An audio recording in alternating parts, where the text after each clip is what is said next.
It can hardly escape notice that within a year, George Bush and his advisors have succeeded in turning the United States into the leading pariah state in the world.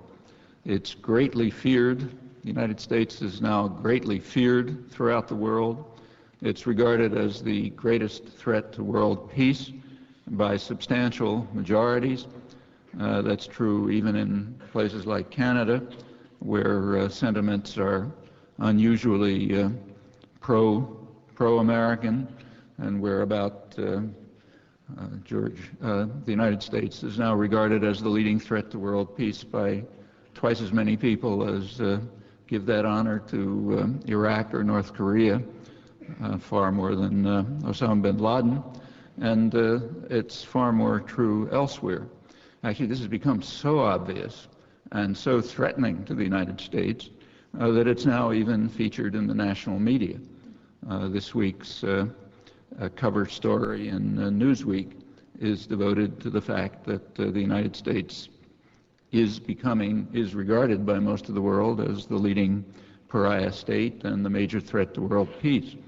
A couple of weeks ago, a cover story in the Washington Post, its weekly edition, was headlined something like "Dangerous Times," and it was devoted to the same matter.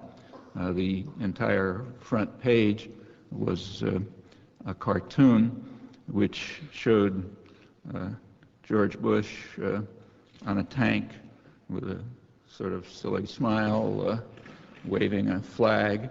The tank was on the end of a long beam heading off into a chasm. At the other end of the beam was the globe, and the meaning was if he goes a little bit further, he's going to tip the globe into that chasm. One rarely finds things like that in the national media, and they're referring to something that is quite real and should be of great concern to all of us, as it is to U.S. elite opinion. The Pew Research Center, which does some of the main international polling, has just released a study devoted to the U.S. image in the world, and pointed out that it has plummeted in the last few months. They distinguish between attitudes towards George Bush and attitudes towards America, and it's the attitudes towards Bush that have fallen way down. To some extent, the country. There are a few countries, Poland, Turkey, a couple of others, where it extends to the whole country. When you look beyond that, it's even worse. The World Economic Forum meets every January, Davos, Switzerland. This is the heart of the international establishment. People who call themselves, with some justice, the masters of the universe. Corporate executives who pay $30,000 to get in, and so on. Their January meeting was quite different from their earlier meetings. The earlier ones were full of exuberance about the wonders of globalization and so on and so forth. The January meeting was in a spirit of gloom. Its theme was building trust. And the reason for that was that the World Economic Forum had just released an international poll which was about trust in leadership, and it had turned down that trust in leadership generally had considerably declined around the world, but in different ways. The only of the categories they identified, the only one that had more than bare majority of trust was NGOs, non-governmental organizations. Right below that was the United Nations and spiritual and religious leaders. Below that was Western European leaders. Below them was corporate managers. And at the very bottom was leaders of the United States with 25% trust, which, if you know about polling, means approximately zero trust, because there's a reflexive reaction to say that you have trust in people with a lot of power. That's an astonishingly low figure. And again, this is Colin Powell showed up at the Davos meetings He had a pretty rough time. He tried to defend the Bush administration position on Vietnam. He declared that the United States is going to go ahead no matter what the world thinks. And the masters of the universe were pretty angry about it. The focus was on Iraq, but it's, as Charlie said, it's a much more general issue. They correctly regard what's going on in Iraq as just a small piece of a much bigger pattern. Actually, the same is true in the United States. The opposition to the war is completely without any precedent all over the world and here too. But one of the aspects that is also without precedent is the elite opposition, which is pretty remarkable. So there's two major foreign policy journals in the United States, Foreign Affairs and Foreign Policy.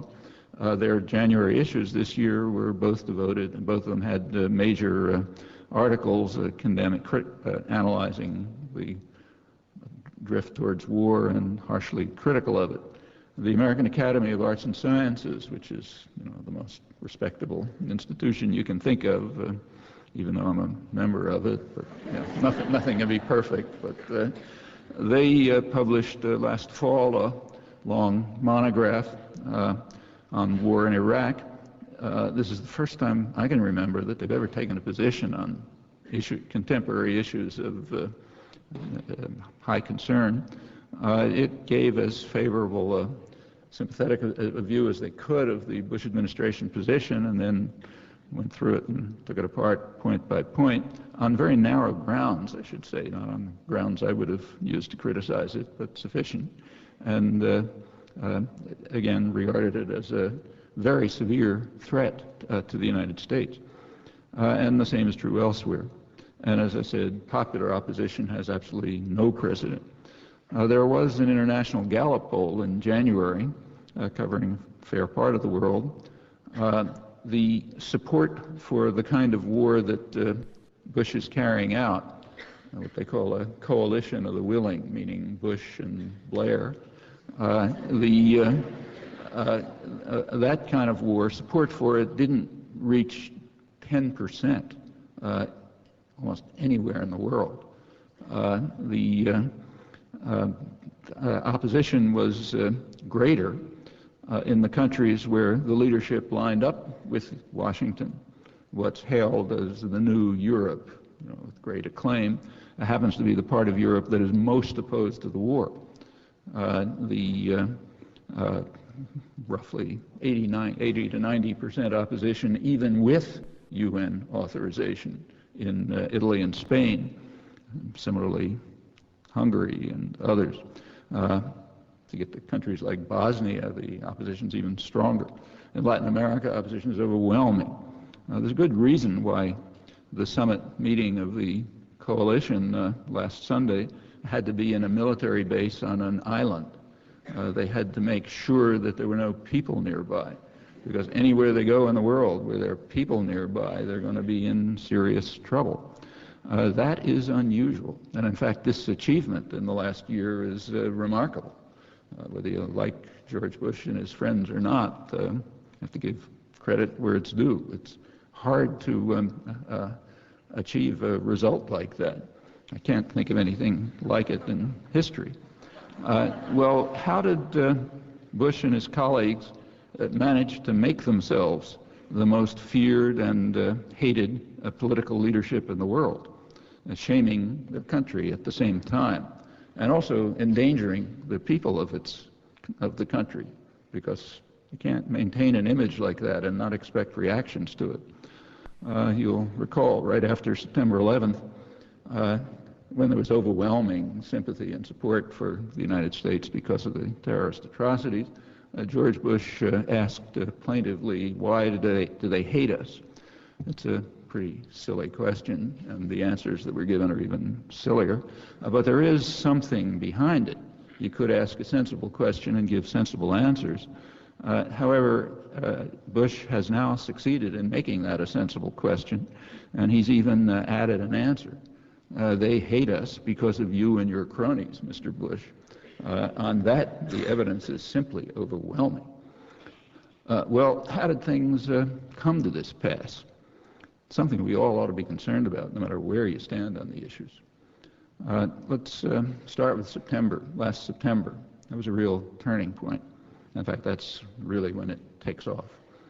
A number of important events took place last September. One of them was that the government released its national security strategy, major foreign policy document. The document stated, frankly and openly, that the United States intends, the U.S. government intends to rule the world by force. That's the one dimension in which the United States is completely supreme. Competitors in other dimensions, but not in force. Furthermore, it is not going to accept any challenge to that supremacy now or in the future. So any challenge will be beaten down. It announced a doctrine which is called, like we read front page of the New York Times today, it's debate about it, it's called preemptive war, but that's incorrect. It's not preemptive war, it's preventive war, which is a totally different concept. Preemptive war means something, and there are circumstances in which preemptive war falls within the framework of international law. So Article 51 of the UN Charter, the main element of international law which permits the use of force.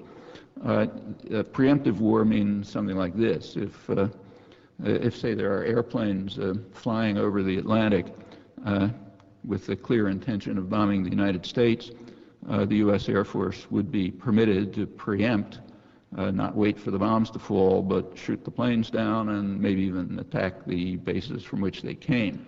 That's preemptive war, and it's kind of a borderline issue, but you can justify it, and it falls within the general framework of accepted international law.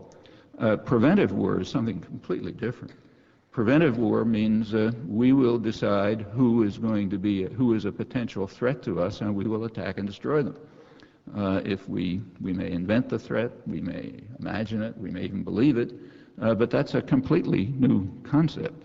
The goal is explicitly the use of force, I'm quoting now, to prevent any challenge to the power, position, and prestige of the United States.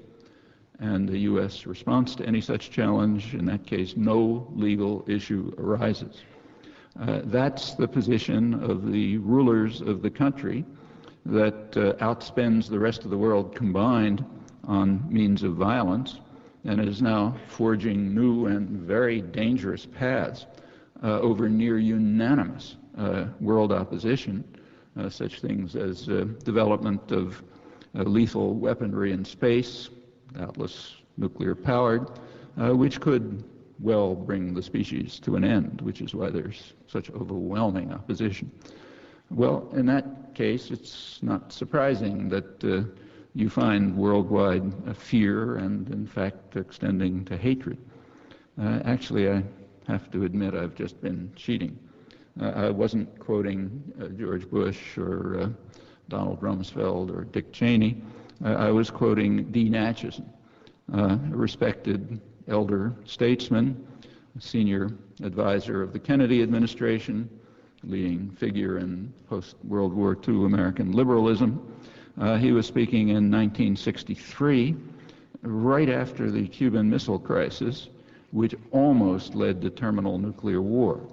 And right after that, he gave an address to the American Society of International Law, in which he said what I quoted, that in the case of a U.S. response to a challenge to its power, position, and prestige, no legal issue arises.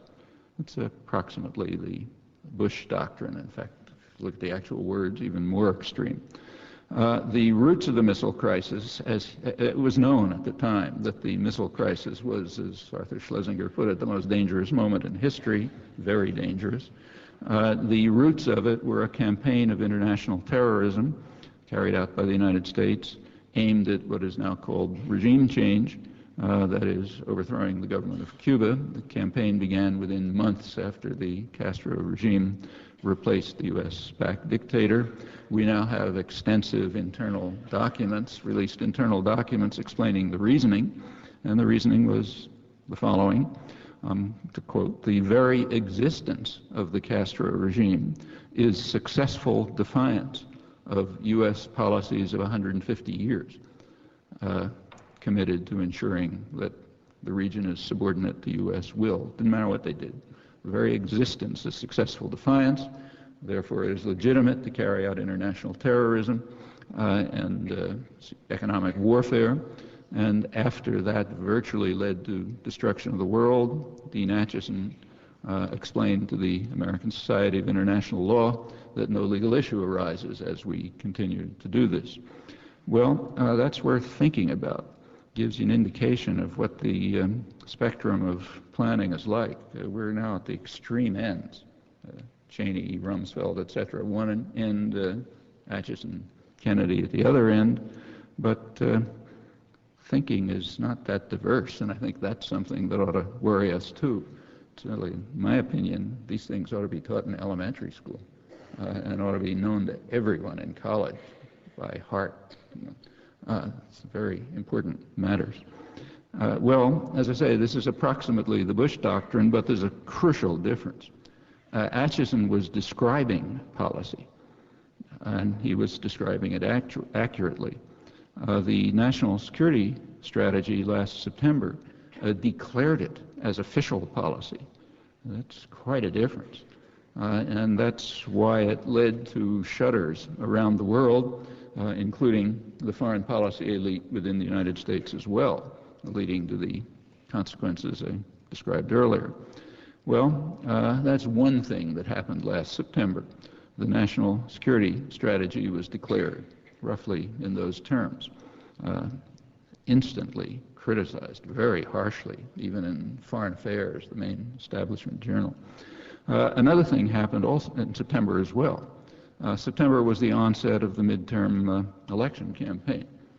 Now, Karl Rove, one of the most important figures in Washington, reads polls. Bush's PR man, campaign manager. You read polls, and it was pretty obvious that in the midterm elections, the Republicans were going to get smashed. The reason is that on issues that matter to people, so socioeconomic issues, like where's my job, or like how am I going to get prescriptions, or that sort of thing. On that range of issues, the administration was extremely unpopular.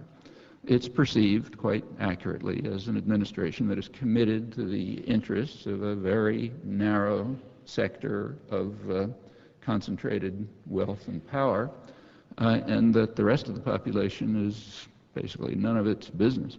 And those policies are unpopular. Well, you can't go into an election and have people pay attention to those issues. So it was recognized there's one way to overcome that anyone's ever figured out, and that is to frighten people. Push the panic button. If you can frighten people, they may keep their preferences as far as issues are concerned, but they'll suppress them. They'll suppress them if they're frightened enough in favor of protection against whatever threat is conjured up that's going to destroy them. And that's precisely what happened. In September, a huge propaganda campaign began, a government media propaganda campaign, which portrayed Saddam Hussein as not just a horrible guy, but an imminent threat to the survival of the United States, and also as involved in international terrorism and responsible for September 11th. It was in early September that Condoleezza Rice, National Security Advisor, got up and warned that the next evidence we might have about Saddam Hussein will be a mushroom cloud, nuclear explosion, presumably in New York. Nobody in the region seemed particularly disturbed, including Israel and certainly its neighbors. There's a flood of outright lies that came from the administration, Bush and the rest, about these trying to insinuate or sometimes actually state these charges, distributed uncritically by the media, and it had an effect.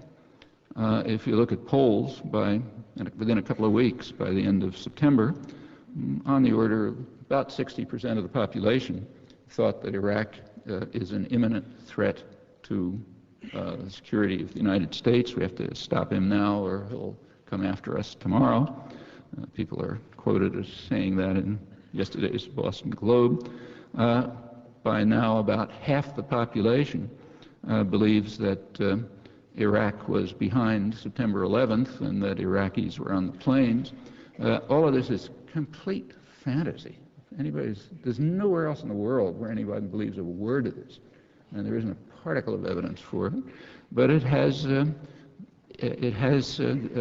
is a spectacular achievement of government media propaganda, which has convinced people that they are in danger and that they must genuinely fear an Iraqi attack, which is going to destroy us, just as they tried to do in September 11th.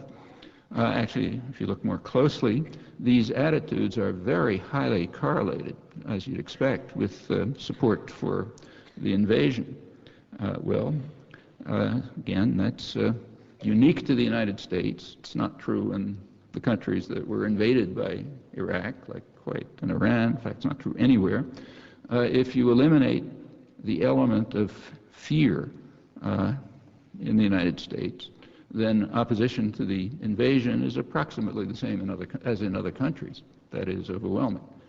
What's different about the United States is it's attenuated because of the enormous fear in the United States. Well, what happened in the election? Answer, it barely worked. The Republicans did get approximately a statistical tie. You look at the numbers, roughly 50-50, but enough to, because of the way voting electoral patterns work in the United States, slightly to swing it to a Republican majority. If you look at post-election polls, studies, they reveal that people maintained their preferences. They opposed the Republicans on the issues that are concerned to them, but they suppressed them in favor of huddling under the umbrella of power, which is what you do if you're frightened. So it worked, barely, and you can be reasonably confident that something similar will go on for the presidential election. Well, if we had serious commentary about these matters, there's something that would be discussed all over the place, and it really ought to come to your minds at once, and that is that for the people now in office, this is just second nature. They're almost entirely drawn from the Reagan and Bush #1 administrations. People now in office are essentially the ones who ran the country for 12 years. Well, minimal sanity would dictate that if you want to figure out what they're doing now, you investigate their record. What did they do the first 12 years in office? It's not ancient history, after all. It's interesting that it's never done. You can do a little inquiry and see how often the level of minimal sanity is reached in commentary, which also tells you something. If you bother to take a look, you find out that the 12 years they were in office, they followed exactly the same script. The Reagan administration came into office in 1981, immediately plunged the federal government into a deep deficit, same thing that Bush #2 did. Deep deficit this time was created by a huge tax cut for the very rich and the biggest increase in federal spending in 20 years. Happens to be quoting the Wall Street Journal. These people are not conservatives. They're defaming the honorable term conservative. They believe in a very powerful state. They're statist reactionaries. It's not conservatives. It's a different notion. So the biggest increase in federal spending in 20 years was, namely since the first time they came in, was natural. They want a powerful state which serves very special and narrow interests, the ones that concern them. When you have, again, big federal deficit, this time they managed to go from a huge surplus to a big deficit. Well, when you have a deficit, you have to have what's called fiscal responsibility. That translates into cutting services for the general population, but sustaining services for a small sector, in fact increasing them, a small sector that you're really working for. That's what happened right through the 1980s. The policies were harmful to the economy, harmed the general population. For most of the population, it was a period of stagnation and decline of wages, higher working hours, cutback in benefits, and so on. And naturally, the policies were unpopular. There's a lot of, I have to say, fabrication about this, but the Reagan policies and Reagan himself were quite unpopular. So in the 1984 election, which is supposed to have been a Reagan landslide, meaning Reagan got almost 30% of the electoral vote. That's called a landslide here. If you look at the exit polls on those votes, you find that by about 3-2, voters hoped that his legislative programs would not be enacted because they opposed him. By 1992, at the end of these 12 years, Reagan ranked right next to Nixon as the most unpopular living ex-president, way below Carter and Ford. Because people opposed the policies, because they were harming them. Well, how'd they manage to stay in power? By pushing the panic button. Every year there was another threat to our existence. It started in 1981 with Libyan hitmen wandering around Washington planning to assassinate our leader, who was in the White House surrounded by tanks. On the replay this year, he was surrounded by missiles, but approximately kind of high-tech. A couple of years later, Reagan was wailing about how Libya's planning to expel us from the world, no less. Real danger. After that, it was Nicaragua. The Nicaraguan army was 2 days marching time from Harlingen, Texas, following a script from Mein Kampf, planning to conquer the hemisphere. The United States, Reagan declared a national emergency in 1985, renewed annually, because of the threat to the security of the United States posed by the government of Nicaragua. If you take a look at that national emergency, it's approximately the same as the October 2002 congressional declaration of why we have to protect ourselves from the threat to our security posed by Saddam Hussein. Next year, it was an air base in Grenada that the Russians were going to use to bomb us, assuming they could find it on a map somewhere. After that, it was black rapists who are going to go after your daughter. That's how the 1988 election was won. Next year, there was a drug frenzy, which drove everybody into a panic. And so it went, year by year.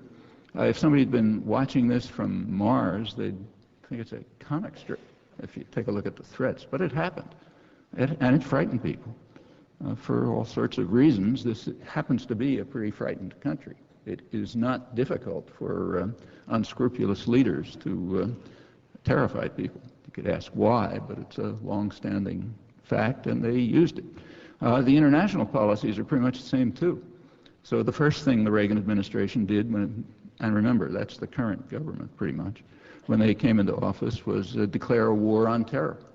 The war on terror was not declared on September 11th, it was redeclared. The first one was in 1981, pretty much the same rhetoric. And of course, as anyone familiar with history could have guessed, the war on terror very quickly, in fact instantly, became a major terrorist war. Prime target was Central America, where it was to a significant extent a war against the church. And it was devastating in Central America. Countries may not recover. They were responsible for the worst terrorist atrocities in the Middle East by a long shot, far beyond their official enemies. In Southern Africa, the Reagan administration was backing South Africa, evading congressional sanctions. Right through their years in office, that was a time when South Africa, backed by the United States and Britain, had killed about 1.5 million people just in the surrounding countries alone, let alone what was going on in South Africa. In 1988, when Colin Powell was National Security Advisor, and the U.S. was still strongly supporting apartheid South Africa, the Nelson Mandela's African National Congress was officially condemned as one of the more notorious terrorist groups in the world. At about the same time, the United States vetoed the voted against. If the U.S. votes against, it's a veto. It's General Assembly. Voted against the strongest condemnation of terrorism that the UN has ever made. Strong condemnation of terrorism passed unanimously. United States and Israel opposed. Honduras abstained. And the reason, they explained why they were voting against it. They were voting against it because it had a paragraph that said that nothing in this condemnation of terrorism removes the right of people to struggle against racist and colonialist regimes and foreign military occupation in accord with the Charter of the United Nations and to receive support from others for that end. Well, the U.S. and Israel wouldn't accept that. Racist and colonialist regimes meant South Africa, and foreign military occupation meant the Israeli-occupied territories. So therefore, the United States essentially vetoed the resolution, and remember, a U.S. vote against is a double veto. It blocks the resolution, even if it's otherwise unanimous, and it also vetoes it from reporting and from history. So it wasn't reported, and it's unknown. But pretty interesting if you're interested in things like international terrorism. Well, we can go on, but that's essentially the story. Now, there were some constraints in the 1980s. Namely, there was a deterrent. By the end of the 1980s, there's no deterrent. So we're on to the national security strategy. Pretty much same policies, but now with no deterrent. And September 11th came along and was used by the United States and other violent states as a pretext. So Russia used it as a pretext for stepping up the horrendous atrocities in Chechnya with U.S. endorsement. China used it in its western provinces. Israel used it in the occupied territories, and so it runs throughout the world. For the United States, it's now a pretext to implement the national security strategy and also to discipline the population. That's going on all over the world, from democratic societies to dictatorships, under the same pretext. Well, a third thing happened on last September. In addition to the national security strategy and the the massive propaganda campaign to push the panic button again and convince Americans that Saddam Hussein was responsible for September 11th and is a menace to our security. Partially for electoral reasons, but partially for other reasons. The new doctrine of preventive war is intended to establish what's called a norm in international relations, a norm in international law. Well, a norm in international law isn't set by countries like, say, India. It's set by the most powerful state in the world. When the most powerful state in the world resorts to violence, sober international lawyers will write complicated articles about how that's now establishing a new norm in international law. The new norm was, and therefore you can go on from there to the next stage. An interesting history of this, but no time to talk about it, though it's very interesting. You want to establish a new norm in international law, it's not enough to announce it. Of course, the new norm is only for the powerful, so nobody else is allowed to carry out preventive war, just us, right? But the new norm is supposed to be that the United States can carry out preventive war. You want to establish a norm, you can't just say it, you also have to illustrate it.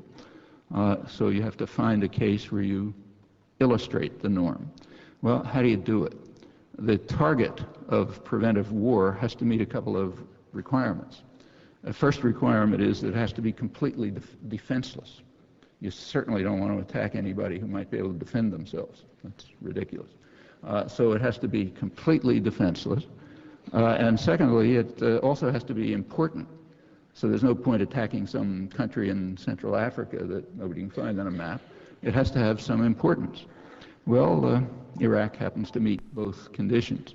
It's totally defenseless, utterly weak to start with. It's a poor third world country, but completely devastated by a decade of sanctions, which has left it virtually on the edge of survival. It's the weakest country in the region.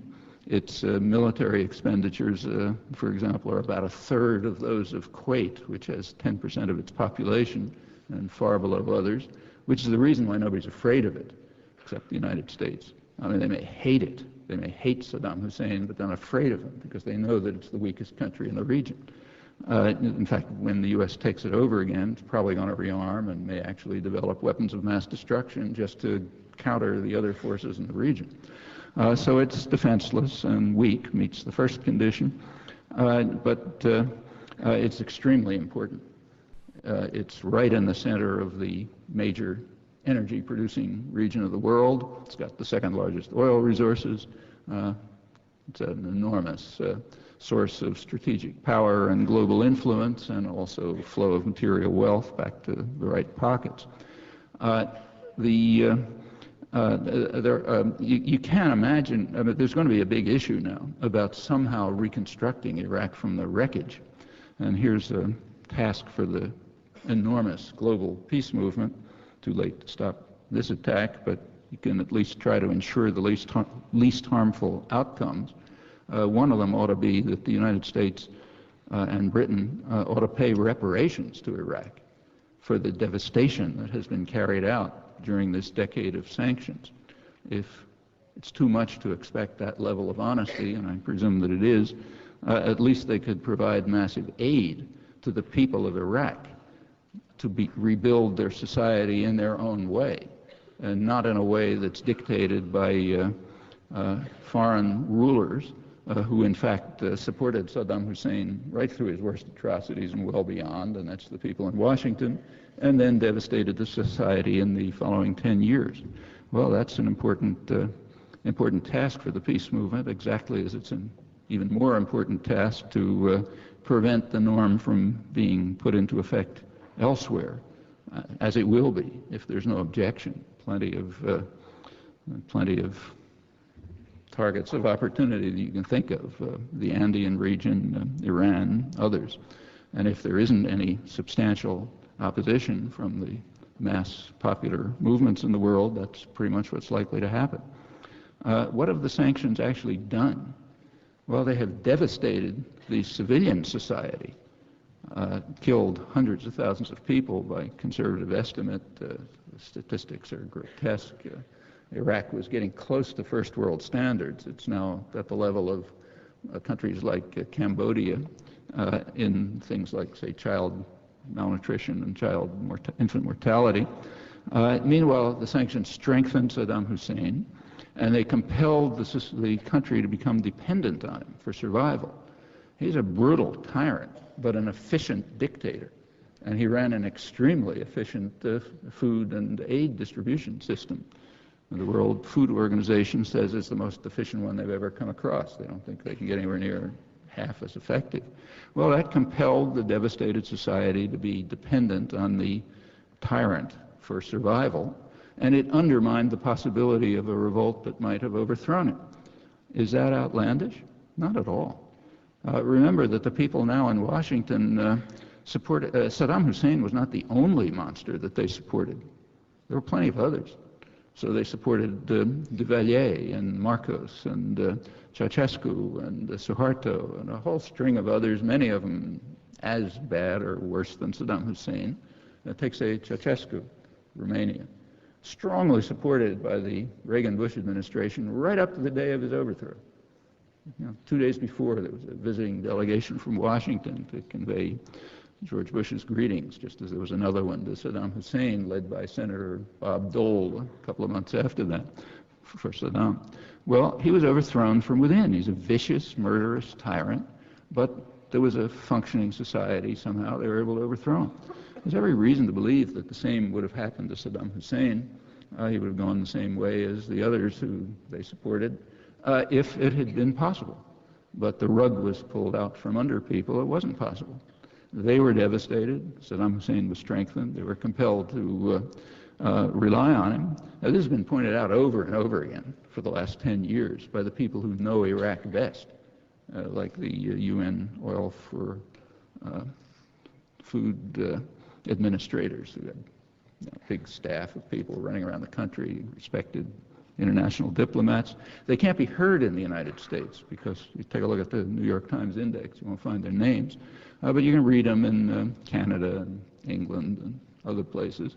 And they've been making this point for years, as have others, and it's a very sensible point. The problem with the population overthrowing Saddam Hussein is it does not leave the United States in charge. And that's a crucial fact. If you look at George Bush's ultimatum last Sunday, it says Saddam Hussein should leave, but we're going to invade anyway. That's what he said. We're going to invade one way or another. If he leaves, okay. If he doesn't leave, we'll smash the place up and then take it over. But either way, we're going to take it over. Well, that's not a law of it's not a law of nature, and it's up to the general population whether that should happen. Well, a couple of more words about last September. What happened after that? Let's move on to October. On October 23rd, there was an extremely important meeting of the UN Disarmament Committee. It's basically the General Assembly concerned with disarmament on October 23rd. They passed a resolution reaffirming a 1925 convention that bans biological weapons, and another resolution that reaffirmed and strengthened the 1967 treaty that bans the use of space for military purposes. Well, that was not reported in the United States, and there's a simple reason for it. The U.S. voted against both resolutions. The U.S. voted against the resolution reaffirming the 1925 ban on biological weapons, and voted against the reaffirmation and strengthening of the 1967 Outer Space Treaty, which bans the use placement of lethal weaponry in outer space.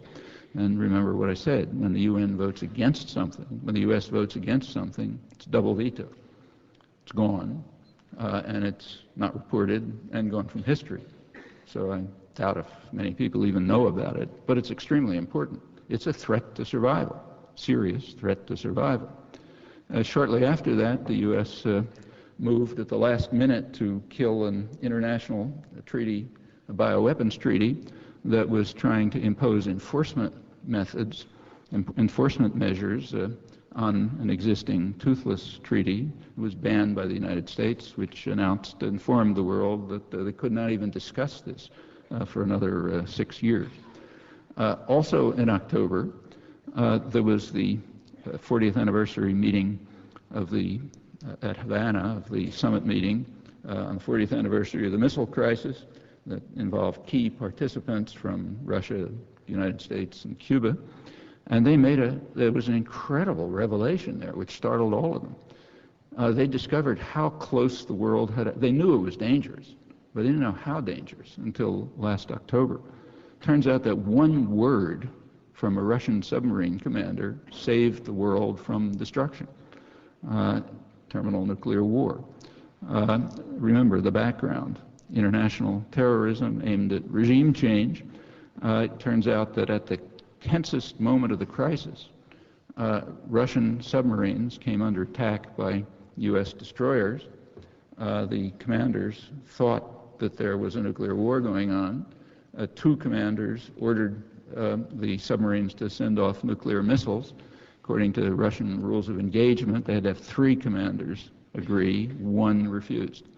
So one commander, Vasily Arkhipov, said he wouldn't go along with it. That's why we're here. If they had sent off nuclear missiles, there would have been a devastating response, and they probably would have destroyed the northern hemisphere, as Eisenhower had predicted years before. Well, that's kind of important. Barely reported in the United States, almost an unknown, and very important right at this moment. I mean, issues like international terrorism and regime changes and so on are right on the top of everybody's mind. Here's how close we came to total destruction, so let's go on and do more. What does it matter? There are more important things like profits and power tomorrow. Continuing, the United States then went on, the Bush administration went on to infuriate the World Trade Organization. That's the most respectable guys you can get, trade ministers and so on from the Western countries, not only by the extreme stand the administration's taking in violating trade rules, which is again a replay of the 1980s, but also because of a quite shocking move. The United States unilaterally blocked efforts to provide inexpensive drugs to tens of millions of people who are dying from AIDS, malaria, tuberculosis, and other treatable diseases.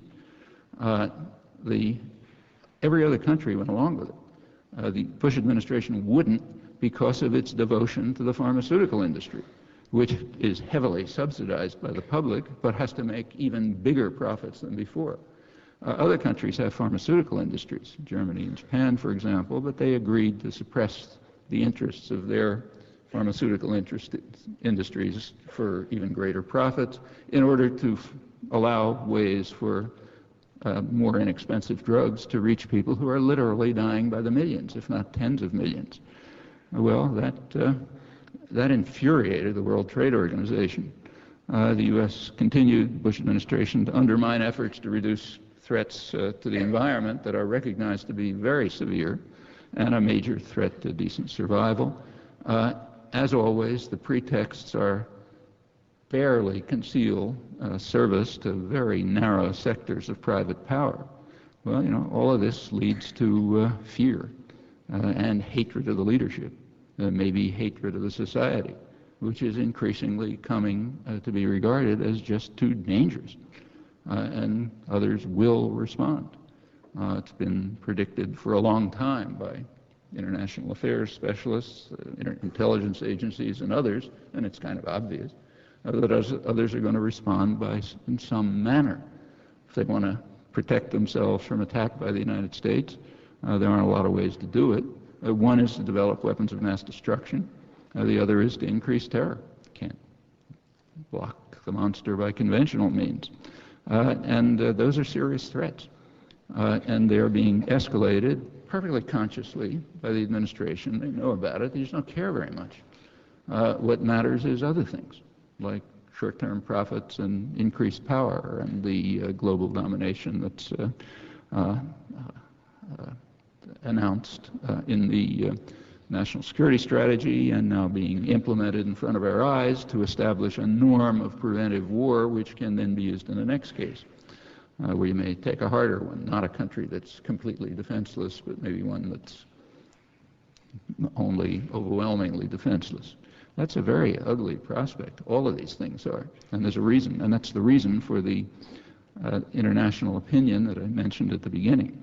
Well, if there was an intelligent Martian with some concern for the human species, he would be watching all of this with amazement and would be asking how long the people of a free country are going to allow it all to go on.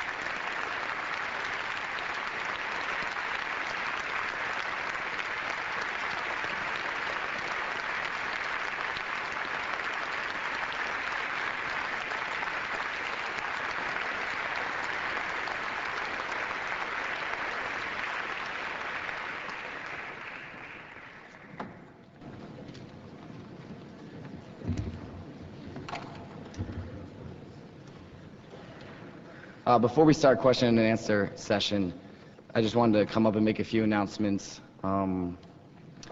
Firstly, tomorrow night there will be a meeting. The Global Justice Project will be holding a meeting in the 5th floor lounge in McGuinn at 6 o'clock to help deal, how to promote the pro-peace movement. And then also tomorrow on the quad at 11:30, the Faculty for Social Justice will be holding a vigil.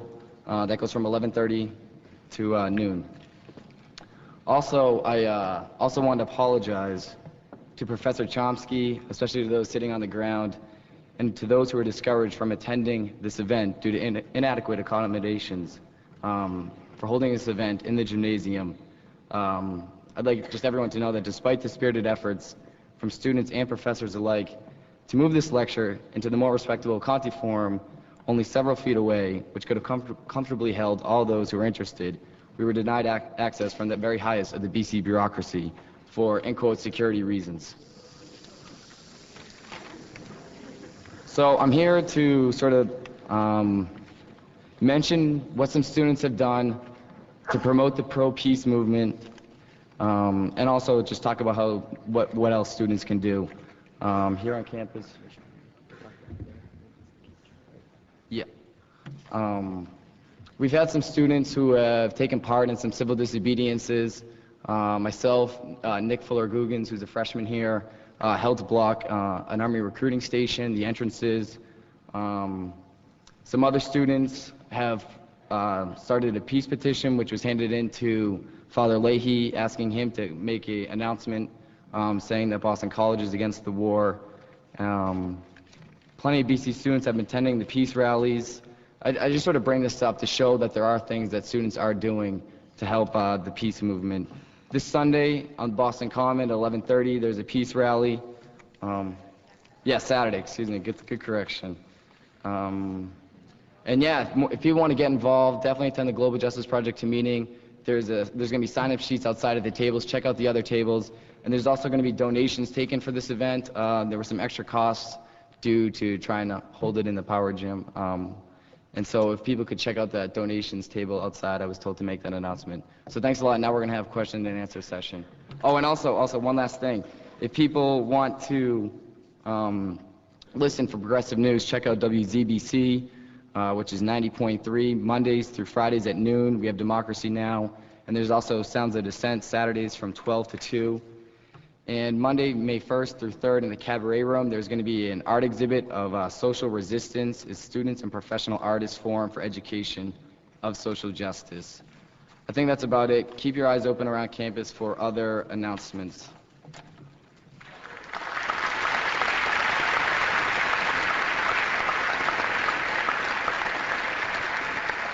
We're going to have a question and answer session that is going to run about 45 minutes to end up about 9 o'clock. To make that possible, would you please limit your questions to very brief comments, and I'm not good at this, but I will cut off people who are, just to let as many people as possible speak and raise questions. And I should say, at the end of this question and answer, the last two questions, one will be from the College Republicans representative who is here, and one from the College Democrats who are here. So we wanted to make sure that opportunity was given to people. So those will be the last two questions before we conclude tonight. If you can come up and line up behind the mics to ask questions, please make your questions very brief, and Professor Chomsky will simply field the questions from the mic here. These are the two mics, this one and this one. Okay, go ahead. I'm going to turn you into a historian for a moment, if you don't mind. Okay. I was wondering if you could speak just a little bit more specifically about the role of the current situation in Iraq in regards to the so-called American imperialist vision, which I think was the title of the talk. And is there a way to sensibly place it into a longer history of Western imperialism in the Middle East? Thanks. Yeah. Well, I mean, I was looking forward instead of backward, but it's a very clear, I think it's extremely clear how it fits into the future of imperialism. As I mentioned, it's the first intended illustration of the new norm of preventive war, which is the declared intention to use force to destroy any perceived challenge to American power. I don't know how you can go beyond that. The first article in Foreign Affairs, the main establishment journal, last October, by a well-known conservative international relations specialist, John Eickenberry, described it in just those terms, as an imperial grand vision. He didn't talk about Iraq, but it's clearly the instance that's supposed to establish it. If you look back into the history, yeah, it's just a further extension. I mean, the Middle East became important in international affairs, crucially important, was for a long time, but because of its strategic position and this, that, and the other thing, but it became crucially important around 1920 when the world began to shift to an oil-based economy, and it was discovered that the Middle East had substantial oil reserves. It wasn't known at the time how huge they were. By the 1940s, it was known that they were out of sight, that no other region was close to them. At that time, the main ruler of the region was England, and the British Empire back in the 1920s. It was after the First World War, and they didn't have the military force at that point. They'd been weakened by the war. They didn't have the military force to run the empire by direct occupation, so they had to turn to other means. And the other means that they turned to are the ones that are still in force today. So you can learn a lot by looking back at the declassified British records from, say, 1920, that period. They created Iraq. It didn't exist. They created Iraq so as to prevent Turkey from having access to the oil reserves. Turkey resents it. That's part of the current conflict, in fact. The oil of what is now Iraq was the British wanted to take control of, so they carved Iraq out. They carved it out in such a way that it did not have access to the Persian Gulf. It essentially landlocked to ensure that it would remain a British dependency, as it did. You had to control the people somehow, and they didn't have military force, so they turned to air power. Also poison gas. Churchill was a great exponent of poison gas for use against what he called the rebellious, uncivilized tribesmen, referring to Kurds and Afghans and what are now called Iraqis. But mainly it was air power. The use of air power against undefended civilian targets, and that was quite an effective terror weapon in the 1920s. It was new and people were afraid of it. Just like us today, the British consistently undermined international treaties that tried to prevent the use of violence against uncivilized tribes. So, for example, in 1932, the British, who have long experience in this, that's why they're part of the other part of the so-called coalition, they undermined an international treaty that attempted to ban the use of air power against civilians, and the distinguished statesman Lloyd George wrote in his diaries that this was a great achievement because, his words, "we have to reserve the right to bomb niggers." That's a fundamental moral principle, and fundamental moral principles have a long lifetime. You've got to reserve the right to bomb niggers. Bombing can become more sophisticated, but that's the way you control the populations, not just niggers is a kind of broad term, like it can be whites too, if it's the wrong people in the wrong place. But you got to reserve the right to bomb niggers, and that's a lasting principle. As for the political arrangements, the British proposed setting up Arab governments, which would be, as they put it, an Arab facade behind which the British would actually rule behind various pretenses, fig leaves, and so on. That's basically the framework. Britain and France were the dominant powers in the Middle East at the time. The U.S. was just beginning to be a major player in world affairs, and it horned in and picked a piece of the action. By the Second World War, the United States just had overwhelming power. Came out of the Second World War with half the world's wealth and a position of security and power that had no historical precedent. Immediately, naturally moved to organize the world. The Middle East was a crucial area because, as the State Department put it in 1945, the oil reserves are a stupendous source of strategic power and one of the greatest material prizes in world history. Therefore, the United States has to take them over. The U.S., without ceremony, just kicked out France and reduced Britain to what was called a junior partner. And that's pretty much the current situation. The U.S. runs it, British are junior partner. Blair is unfairly criticized in England as George Bush's poodle. If you want a canine analogy, the right one would be a tack dog. The British have centuries of experience in bombing the niggers and controlling them. They're good at that. So they're a useful attack dog for the boss in Washington. And that's what's called the coalition or the allies when you listen to CNN or something like that.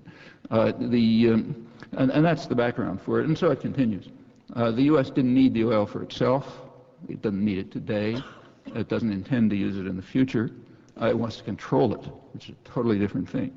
Controlling the oil is an enormous lever of world control, and controlling it ensures that the profits flow back into the right pockets. If you look at the Bush administration program for reconstructing Iraq, which has been leaked, it was published first in the Wall Street Journal and then elsewhere, the reconstruction of Iraq is, as you would guess, a taxpayer subsidy from the U.S. taxpayers, to Cheney's Halliburton Corporation, Bechtel, and others. On the side, there may be some construction of Iraq, but by them, with you paying. That's called foreign aid. But crucially, it won't go to the Iraqis to decide what they want to do to their country. That's out of the question. Can't imagine that. But we can make that a priority. Just to finish, the Middle East wasn't the only place where oil was discovered. So around the U.S., incidentally, North America was the main oil producer by far. In fact, remained so up until about 1970, and still one of the major ones. But they were looking ahead. One of the regions where a lot of oil was discovered was Venezuela. That's around 1920. There's a concept that you learn about in college called Wilsonian idealism. The main principle of which was we reserve the right to bomb the niggers. That's why it's called Wilsonian idealism. And one of the places, there are a lot of examples of this. One was Venezuela. Venezuela was a British colony, in effect, and the British were kicked out of Venezuela by Wilson in an exercise of Wilsonian idealism. And they instituted the rule of a brutal and murderous dictator who ensured that the oil would come here. And the history goes on right up to the present. It's a part of the reason why the Andean region is such a miserable and conflicted area. All has to do with this. And there's more to the story. But yes, there's a long history, and you should know it.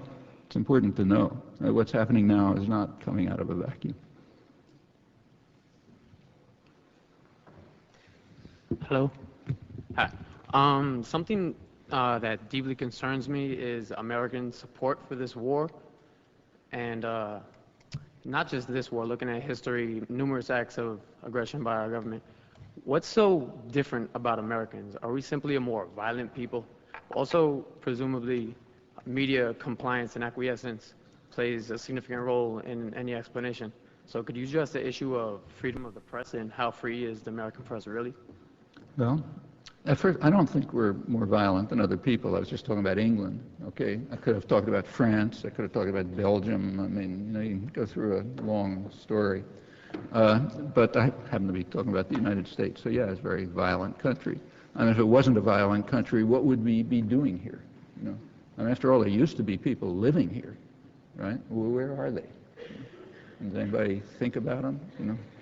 There were millions of them. They're not around somehow. One of the reasons why the United States doesn't have internal ethnic conflicts and problems like, say, a lot of the world does, including Europe, is that the indigenous population was just exterminated. Okay, once you get rid of them, there's no more ethnic problems. And then slaves were brought in, and so on. So yeah, there's a long history of violence. Half of Mexico was conquered, and so on. Take a look at the Caribbean, and take a look at the Caribbean and Central America, the region where U.S. domination has been overwhelming. There's a very striking correlation. Look through it and check between the degree of U.S. intervention and misery. So the poorest country in the region, in the hemisphere, in fact, is Haiti, which also happens to be the target of most U.S. intervention, beginning with Wilsonian idealism again. Wilson invaded Haiti, reinstituted virtual slavery, destroyed the parliamentary system, kicked out the parliament at gunpoint, Marine gunpoint, because they refused to ratify a constitution which enabled U.S. corporations to buy the country up. finally left after almost 20 years of occupation, left the country under the control of a murderous National Guard, and it goes on right up until today. So that's the main target of U.S. intervention and the poorest country in the region. Vying for second place in amount of U.S. military intervention are Nicaragua and Guatemala, which happen to be the next two poorest countries in the region. Nicaragua is now the second poorest country in the hemisphere after the exploits of the guys in Washington now in the 1980s when they practically wiped the country out. Major international terrorist war. The only, without going through the details, the only country in the region that kind of functions is Costa Rica, which is more or less a Western European social democracy, and it's the one country where there was no direct U.S. military intervention. Correlations are pretty striking. You know, it's not physics, so they're not perfect, but they're pretty overwhelming. There's a lot like this. So are we more violent? No, not more violent than others with power. And in fact, in many ways, less violent. So the United States has undergone tremendous changes in the last 40 years. Tremendous changes. We've just passed and we should be aware of that. That tells us something about the future. 41 years ago, actually this month, 41 years ago, the U.S. publicly announced that it was bombing South Vietnam. The Kennedy administration initiated programs of chemical warfare to destroy food crops in South Vietnam. They began rounding up millions of people and driving them into what were in fact concentration camps. They had some euphemism. Now, that's a major assault against the country. It ended up practically wiping the place out within a couple of years. Was there any, could you have a meeting about it? I mean, you couldn't get two people in a room to talk about it. There was no protest at all for years. You know, it was 5 or 6 years before you even had any visible protest. Just the other day, and Thursday, there were big demonstrations all through Boston, as you know, and I was down there. We had a kind of wrap-up session afterwards at the Paulus Center, which is right across the street from the Boston Common. And I couldn't help remembering the first time I tried to talk on the Boston Common. It was in October 1965, after the war had already been going on for 3.5 years, and South Vietnam was practically wiped out. The war had extended to the north. I was supposed to be one of the speakers on the Boston Common. It was impossible. I mean, the speaker's platform was attacked, mostly by students who marched in from the universities. You had to be surrounded by state police, just not to be killed. And, you know, a couple of months later, we moved to a church. The church was attacked, the Arlen Street Church. It was years before you could even have a public discussion. That's just not true anymore. By now, there's an overwhelming mass popular protest before the war was even launched. I mean, this country has just gotten a lot more civilized, and not only in this respect. You go back to that time, the women's rights weren't even an issue. Environmental issues didn't exist. There were no third world solidarity movements. There was a small anti-nuclear movement. There was not in the beginnings of what's now a huge global justice movement. I mean, even people's attitudes and styles were different. It was, if it had been 40 years ago, you know, I'd be wearing jackets and ties and formal relations and authoritarian structures and so on. The whole place just became a lot more civilized and a lot less violent. And it did not happen by magic. You know, it happened because a lot of people were working hard at it. A lot of them young people, and they just changed the country. So being violent isn't, it's not in your genes. You know, it's cultural patterns.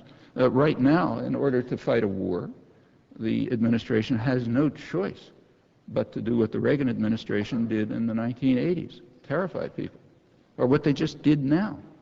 I mean, if you can convince people that Saddam Hussein is going to come and get you tomorrow, unless we stop him today, and that Saddam Hussein was behind September 11th, as they did within 4 months, you know, you convinced most of the population, well, you know, in that case, people will support violence because they think and you can understand it. I mean, if I had those beliefs, I'd support it too.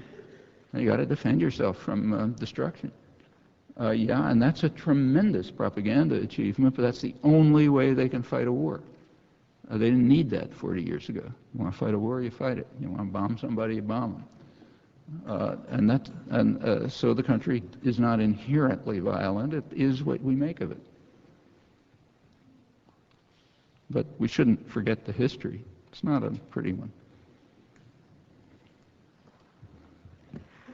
How do you respond to claims that compare Saddam Hussein to Hitler? Well, that claim is so idiotic, I wouldn't even respond to it. I mean, the one thing that's in common, there's several things that they have in common. One is they're both monsters. Another is they were both supported by the United States and Britain. In fact, they were,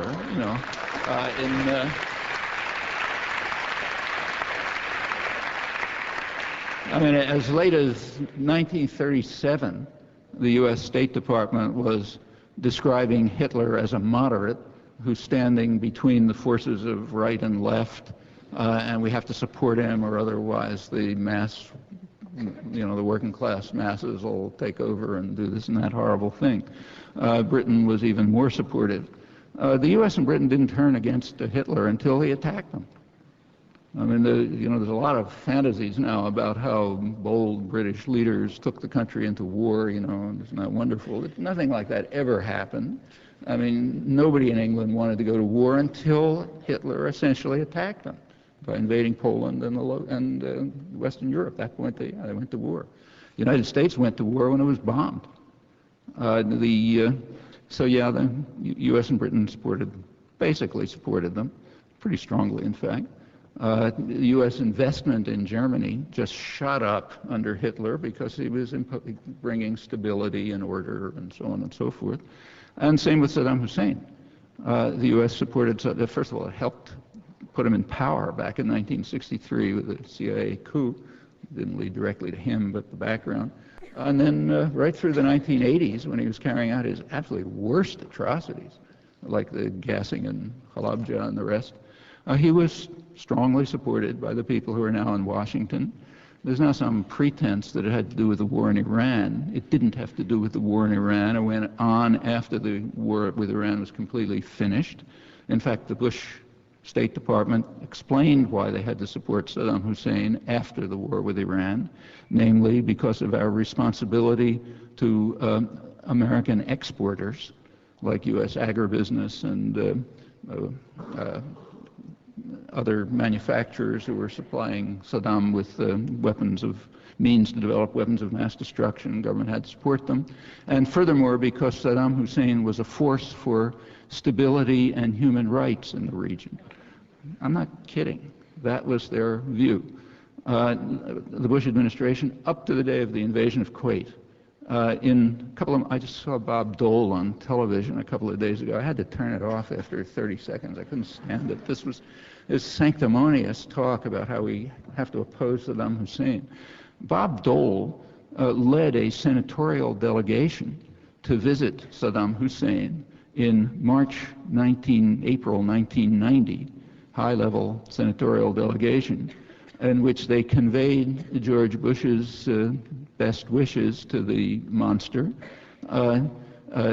told him that he should disregard occasional criticism he's hearing in the American press, because journalists kind of get out of hand, and we've got this free press thing, we can't shut them up. They did say, though, that they were pulling out of the Voice of America somebody who criticized this nice fellow, and Senator Simpson, who I think is now over at Harvard, suggested to Saddam that he invite American journalists over there so they can see how nice it really is. This is 3 months before the invasion of Kuwait, long after the worst atrocities were over. And how much do they care about the atrocities? Well, the Kurds were really massacred with the gas attacks and everything else. You think they've gotten a penny of aid in these years? I mean, has there been any medical assistance for things like, corneal transplants to people who were practically blinded by gas attacks? Zero. I mean, this is just a club for your own purposes. It's horrendous. So yeah, Saddam Hussein's a horrible monster, just like Hitler was, and people in power cared nothing about the crimes. They cared about their interests and the interests that they serve. So that's the comparison. Beyond that, the comparison is ridiculous. I mean, Hitler was, he controlled, the most significant military force in the world. I mean, the only reason Germany didn't win the war is because the Russians, who basically won the war, just outlasted him, losing 20 million people in the process. The German army was almost entirely on the Russian front. And the Russians just, with a mass of, just a plain mass of people and tanks and so on, finally managed to crush it with some help from Britain and the United States around the periphery. And that's the only reason Germany lost the war. If the war had gone on another year or so, they might have won. They were technologically way more advanced than the West. V-2 rockets were just coming along, jet planes. You don't know what would have happened. It was a close call. Saddam Hussein is the weakest country in the region. I mean, the comparison is just, it's outlandish. It's about on the level of being afraid that Nicaragua was 2 days marching time from Texas, as our earlier cowboy hero said 20 years ago. It's just senseless. I have a question. You spoke about how public opinion worldwide and more so internationally was against the United States and didn't agree with the United States. It's his pretty much position on Iraq. And in what I'll call, and quote Norman Solomon's phrase, rational collective self-preservation is the reason for action in Iraq by the United States. Hypothetically, weapons of mass destruction are found in Iraq. How does that affect world opinion? Suppose weapons of mass destruction are found in Iraq? Yes. Yeah, it wouldn't surprise me very much. What it would mean is that U.S. intelligence has refused to provide the inspectors with evidence they had about possible weapons of mass destruction because they wanted an excuse to invade. That's what it would mean. Incidentally, it's not that easy. It's not that easy to find. See, if you're talking about nuclear weapons, yeah, they can be easily detected, and nobody doubts outside of the propaganda system that they don't have nuclear weapons. Actually, you want to know there's a history here too. Well, I don't know, if you want, I'll go into the history. But the fact of the matter is that now nobody thinks they have nuclear weapons. What about chemical and biological weapons? That's possible. I mean, the only way to eliminate the possibility for a country to develop weapons, biological weapons, is to wipe it out. I mean, if a country has a high school biology laboratory, it can probably produce biological weapons. And to find them is not so simple. You may recall a month ago, Colin Powell was standing there dramatically, a big front page picture in the New York Times, orating to the Security Council about the dangers of Iraq, and he held up a test tube, that was the photo, and he said, this amount of anthrax would be enough to shut down the Senate building. What he didn't add, and what the press was polite enough not to say, is that amount of anthrax did shut down the Senate building, and furthermore, it was traced back to a federal laboratory in the United States, and they still either haven't been able to find out who did it or won't say who did it. The second is more likely, because it may have been connected to some illegal biological weapons program that the federal labs are carrying out. Anyway, even if you take the more benign interpretation, the FBI, which has pretty open access to your email and everything else, has not been able to, or at least claims it has not been able to, locate the source of the anthrax that was a serious scare. So, it's not going to be easy to find. But if you dig up someplace in Iraq and find anthrax, or dig up someplace in the United States and find it, wouldn't be a big surprise. Incidentally, if there was any interest in getting rid of weapons of mass destruction, which there isn't, they would have intensified, they would have continued with the inspection regime. That's the way to get rid of them. It's been extremely successful. I mean, people talk about Iraq not living up to the resolutions. In fact, what that means is it didn't 100% live up to them. And you can find plenty of countries which are in vastly more violation than that. But the disarmament was extremely successful, not by bombing, that had almost no effect, but by the inspections. So you want to be more sure, more inspections, more international controls to keep weapons from moving around. Also, let me just add one final point on this. The UN resolution that Bush and Blair appealed to very selectively the main one is Resolution 687. That's supposed to authorize all these things. Well, when the New York Times prints Resolution 687, they leave out a paragraph. Paragraph 14, Article 14. I urge you to read it. You can find it on the internet.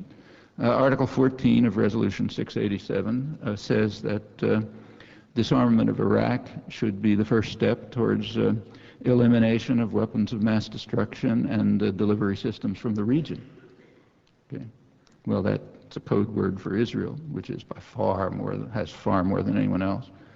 So we can't mention that because the U.S. supports those weapons of mass destruction. It's an offshore U.S. military base. And in fact, that's part of a much more general treaty obligation known as the Non-proliferation Treaty, which obligates the signers, including the United States, to make good faith efforts to eliminate nuclear weapons. It's not happening. So yeah, there's plenty of violations of significant treaties about weapons of mass destruction. Hi. I think it's fair to say that without September 11th, we probably wouldn't be in this. It would have been hard for Bush to get us in this position right now.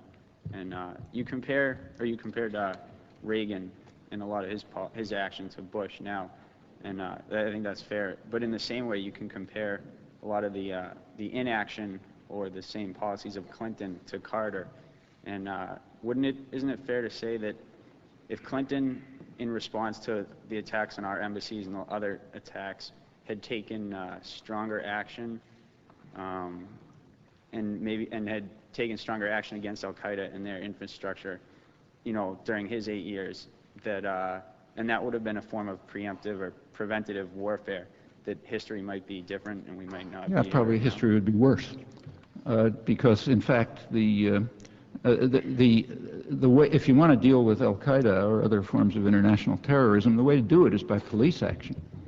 I mean, there has been significant success in breaking up the Al Qaeda networks, almost entirely from police action, in Germany and Pakistan and other places. Bombing of Afghanistan probably had the effect of increasing it, at least according to U.S. intelligence agencies. You say that Clinton didn't respond. That's not quite true. For example, it's just that U.S. racism doesn't call it a response. But one missile that Clinton fired at the Sudan probably led to the, as far as the only estimates we have, led to the deaths of tens of thousands of people. That's the estimate of the German ambassador to the Sudan, and the one researcher, the regional director of the Near East Foundation, a very respectable foundation who's got field experience in Sudan, who investigated. That was in fact a prediction of Human Rights Watch right away. Remember, Clinton hit a pharmaceutical factory, and that was not an intelligence failure, contrary to what's claimed.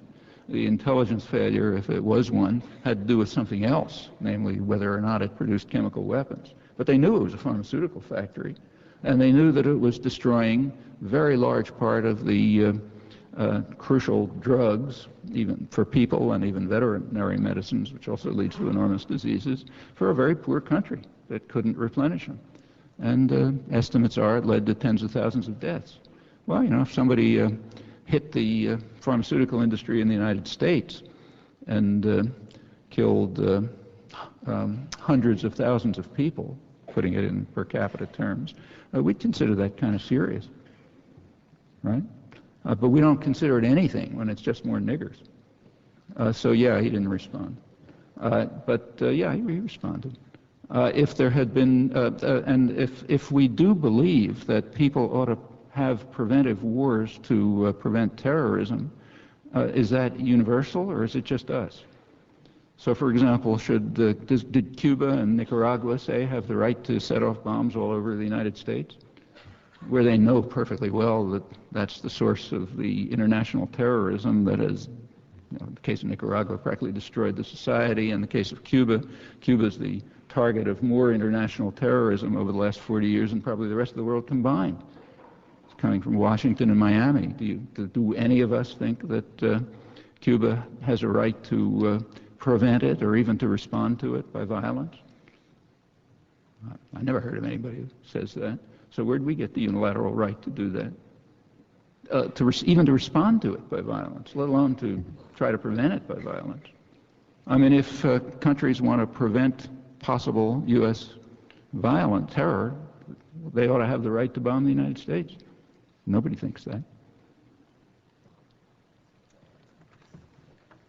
We're going to have one more question, and then the representative from the College Republicans and from the College Democrats, and that will conclude the discussion.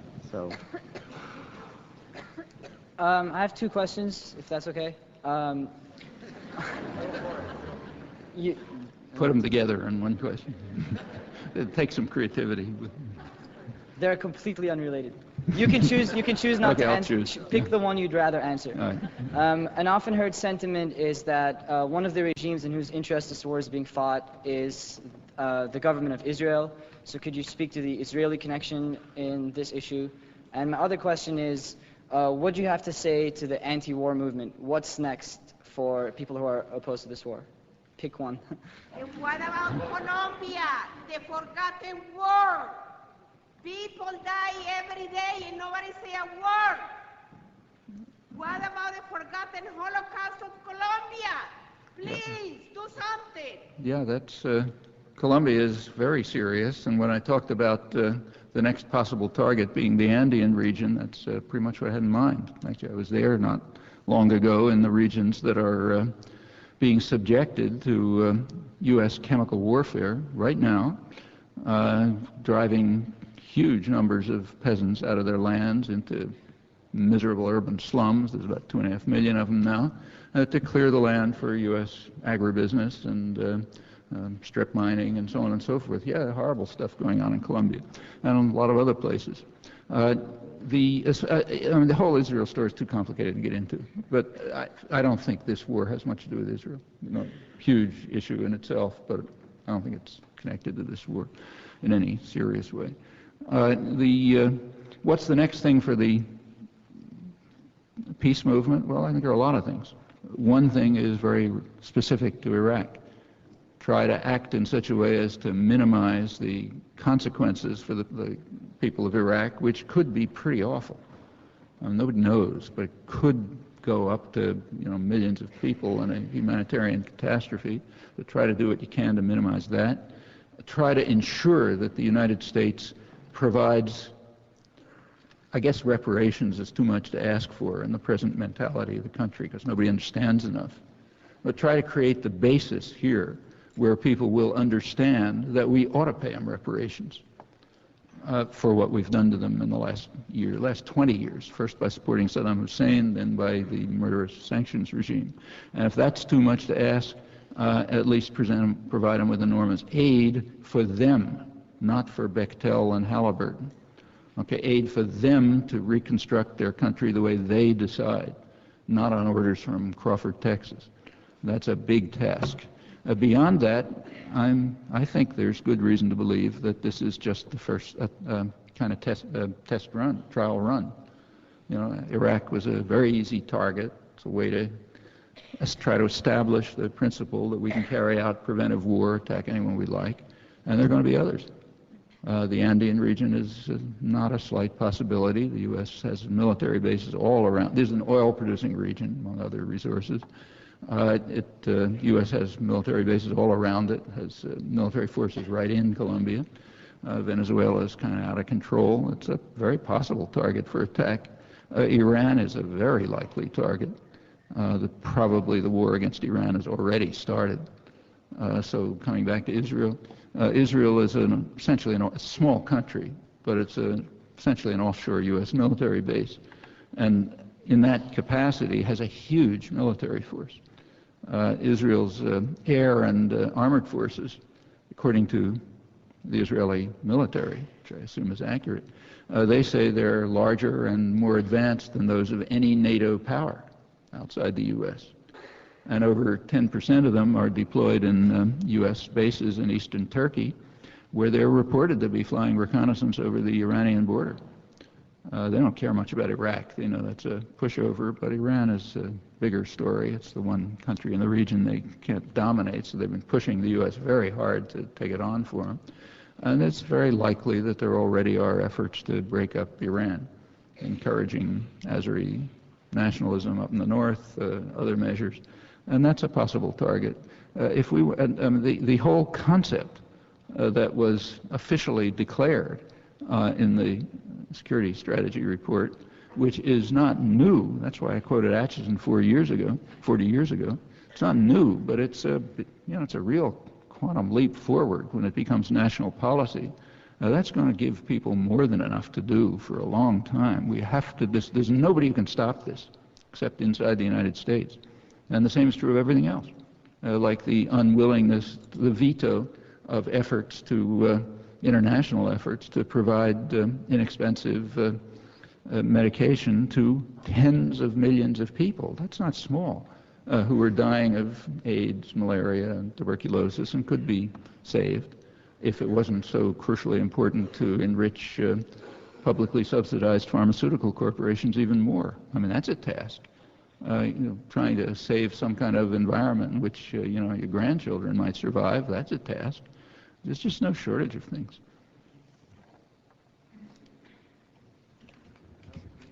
Could Stas come up and could Max come up? Or, okay.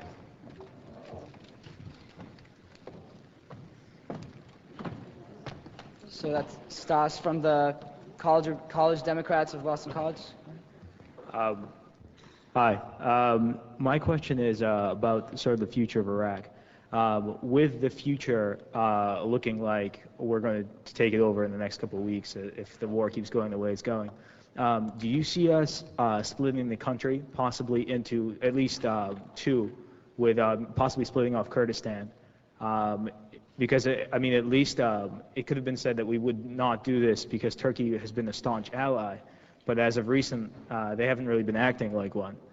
So do you think there's a possibility that we'll create, at least we'll help the Kurds create their own country by, spite Turkey in the process? Well, it's interesting. The U.S. attitude towards Turkey is pretty interesting. Turkey is very harshly condemned in the United States now because Turkey really committed a crime. Namely, it taught the West a lesson in democracy. We don't allow people to get away with that. The Turkish government, to everyone's surprise, mine too, took the position of approximately 95% of its population and didn't follow Washington's orders, even though they were under tremendous coercion from Colin, Powell, and others to follow Washington's orders. You get punished if you don't, you get rewarded if you do. It's known as diplomacy if you really despise the international system. But somehow Turkey managed to keep to the position of 95% of its population, so it's now denounced as not a proper ally. I think it's a great ally. I would like us to learn some lessons in democracy from Turkey, so then maybe we could be one of their allies. Maybe we could rise to that level. However, the chances that the United States will permit autonomy in the Kurdish areas, I think, are extremely slight, because Turkey happens to be, allied in the domain that counts. It's strategically placed. It's an important military force. It's got major U.S. military bases all over the southeast, which are going to be used for the next war. In fact, although people, the talk is that Turkey's not cooperating with the war, the reports from Turkey are quite different. So if you look at the journalists, Western journalists, say, British Financial Times and other places that cover affairs in Turkey, they say the roads are clogged with trucks carrying U.S. military equipment to the border. I've been there a couple of times, just a couple of weeks ago, in fact, and a fair number of people in the southeast, the Kurdish southeast, the human rights activists and others. I've just heard from them that there's American soldiers all over the place. So, what's on paper and what's happening may be different things. But the chances of, if there is any move towards autonomy in the Kurdish areas, it'll extend, and the U.S. certainly doesn't want that. Don't forget that somebody mentioned before that Clinton should have been more active in stopping terror. That kind of overlooks the fact that Clinton was extremely active in expediting some of the worst terrorist atrocities of the 1990s right in southeastern Turkey.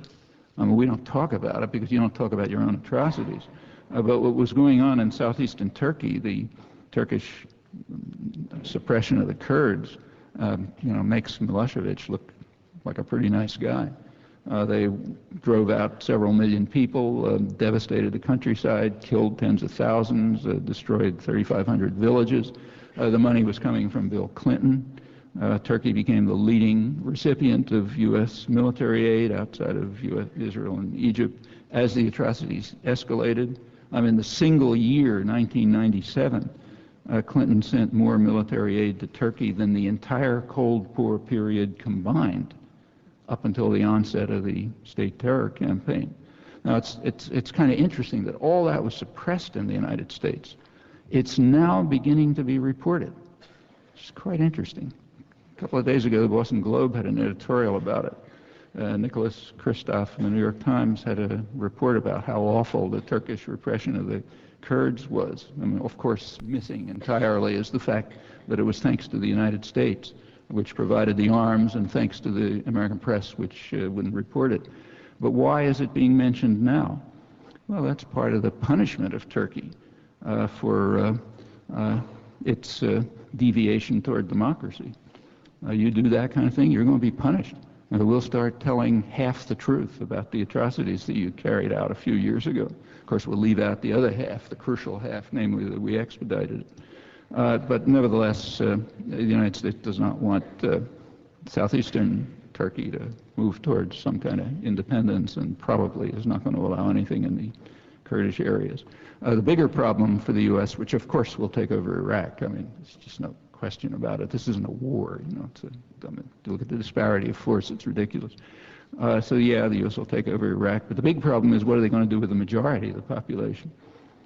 About 60% of the population is Shiite. If they allow any form of democratic system, even a British-style Arab facade, or a Central American-style, formal democracy run by the rich and the military, if they allow even that much, it's going to be hard to suppress 60% of the population entirely.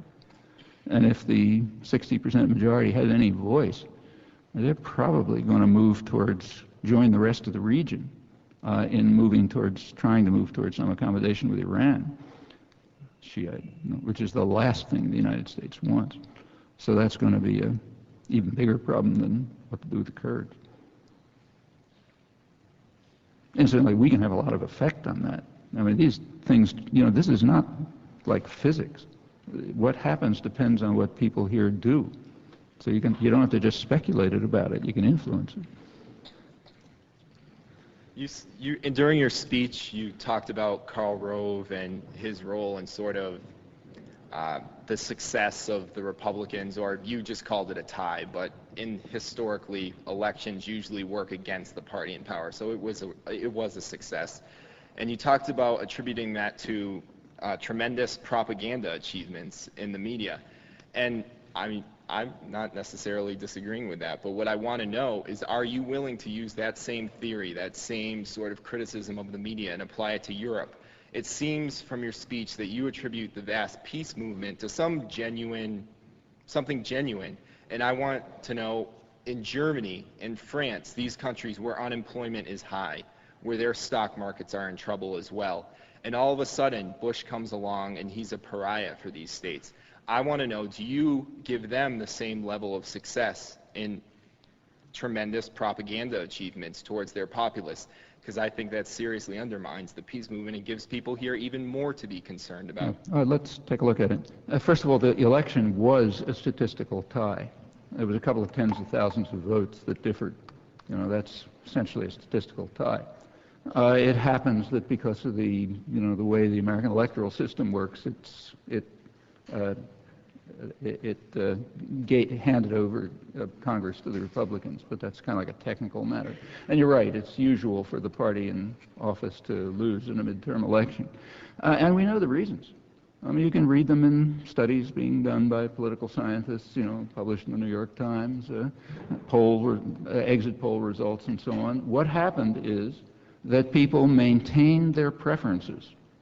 So the opposition to the Republicans' preference for the Democrats on socioeconomic issues remained, for very good reasons. The Republicans are carrying out a major assault against the population for the benefit of a very small sector, and people know it. You know, you take a look at the poll results, yeah, people understand it, they're not idiots. But those, just like in the 80s, but those concerns were suppressed in favor of protection from the monster who carried out September 11th and is now coming to attack us. All total fabrication, but it did get into people's heads through a really spectacular propaganda campaign from the administration and sort of transmitted by the media. Well, let's take a look at Europe. You mentioned Germany and France, which is sort of, first of all, the unemployment in Germany and France is not very different from here. These are mostly statistical manipulations. If you take a look at the serious investigations of unemployment, the U.S. over the last, say, you know, things vary year to year, but roughly over the last 10 years, it's been right within the European spectrum, kind of toward the low end, but not the lowest. And that's misleading too, because as other studies have pointed out in the American Journal of Sociology, for example, the unemployment figures here do not take into account the fact that a large part of the workforce is put away in jail. Okay, you take a look at the incarceration level in the United States since Reagan is way beyond any industrial country. I mean, back around 1980, incarceration here was like other industrial countries. I mean, now it's about 10 times as high. And that's a big segment of the workforce. It's mostly black males, but now black women too. But that's taken a big segment out of the workforce and just not counting it. Well, you count them back in, and the U.S. is right in the middle of the standard unemployment record. But it's not your fault. I'm not criticizing you. But like the media and everything else, you pick out France and Germany, which is kind of interesting, because Spain and Italy and Hungary and others are much more opposed to the war, much more opposed than France and Germany. Yeah, it's France and Germany. The population's opposed. I just chose those because of the elections, and I wanted you to analyze them. Pardon? Because of the elections. Which election? The elections in France and Germany and how... Well, the French election didn't affect it, but in Germany it did. It turned out that both parties were compelled to come out against the war because the population is strongly opposed to it. In Spain and Italy, it turns out the population is much more opposed to it. So in Spain and Italy, I mentioned the statistics, it's running roughly 80 to 90% opposition, even with UN authorization. So, and if you take a look at places like Hungary and Poland and others, Denmark, it's about the same. The difference between France, Germany, and the others is that in France, Germany, and Turkey, the government has actually taken the same position as the population, whereas in Italy and Spain, the leadership is overruling roughly 80 or 90% of the population because they'd prefer to line up with George Bush. Well, you know, it's the fact that we don't, you know, the fact that this is praised, you know, Italy and Spain are the good guys, Turkey, Germany, and France are the bad guys. What that reveals is a hatred of democracy, which is just extreme. I mean, you don't expect elites to like democracy, but this kind of brazen hatred and contempt for democracy, I've never seen anything like it. Now, you know, is it the media that turns 90% of Europe against support of the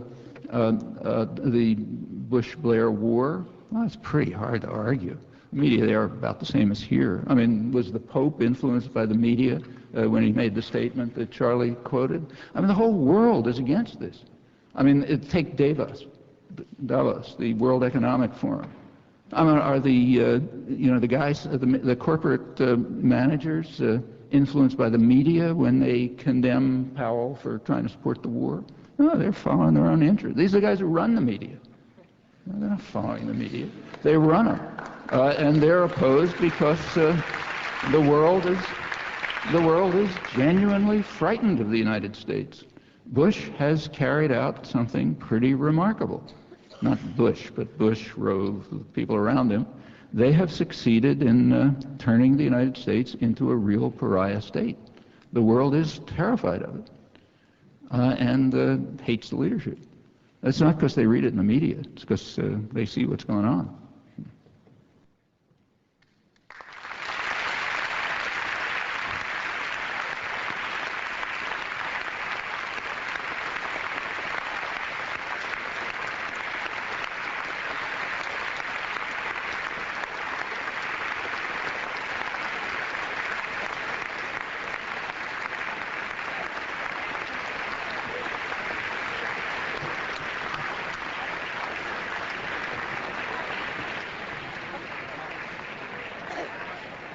Thank you very, very much for coming.